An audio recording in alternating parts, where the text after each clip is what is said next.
It is day 12 of Chokimus, for it is the 12th day of Advent, and that means it must be the 12th of December.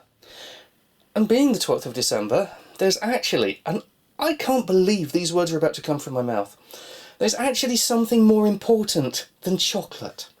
Yeah, I went there. There is something more important than chocolate. What on earth could be more important than chocolate, especially during Advent? Well, it's kind of how we wish to define ourselves as a nation for the next 5, 10 years, maybe a generation. Yeah, that is a tad more important than what's behind door 12, isn't it? What's really more important, what's most important, is who's going to be behind the door of number 10 as of tomorrow. And yeah, I'm not the world's biggest fan of our Jesus come Pontius. He's kind of playing both sides there. Jeremy Corbyn, really not a fan. Jo Swinson, perhaps not my favourite person either. But we have the dilemma. We have the unfortunate situation where, with our voting system, in many places, if you vote Lib Dem because, oh goddamn, I could not vote for Corbyn, he's just so terrible at everything and he's been dishonest, and yeah, if you're a Lib Dem going, I can't do it.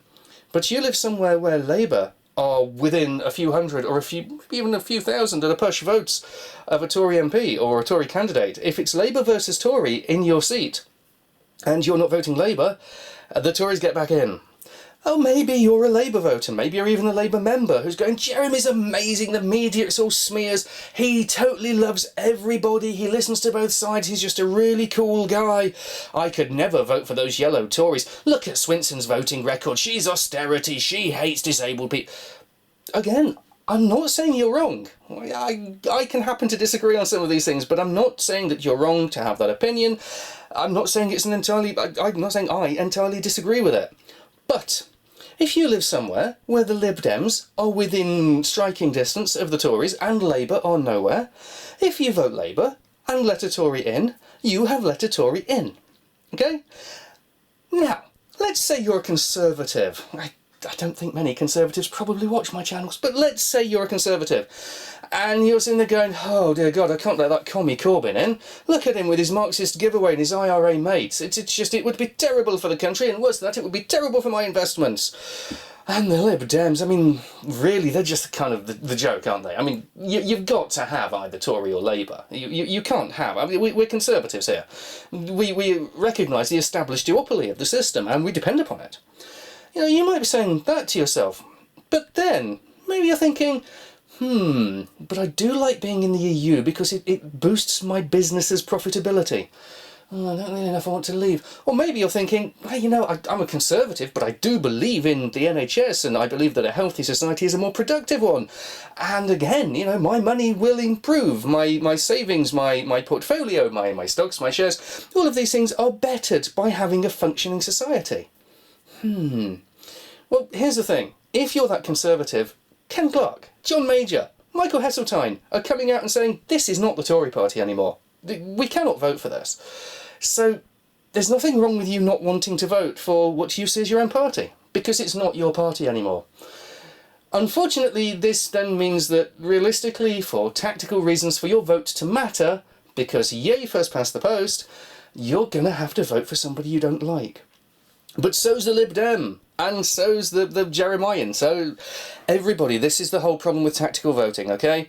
I see lots of people say, I could never vote for them, that goes against my conscience, they are terrible, and you go, yeah, but this doesn't exist in a vacuum, okay? Or not even a Dyson. You have to vote, not necessarily, you can't always vote the way you want to, because tactical voting is about voting how you might not necessarily want to get not what you really don't want. And this is the question we have to ask ourselves. Do you want to vote with your conscience and vote Lib Dem and then see the Labour candidate fail by a couple of hundred votes and all you and your friends went, well, I couldn't vote Labour, I've got to vote Lib Dem. Do you want that? That's one more seat to the Tories.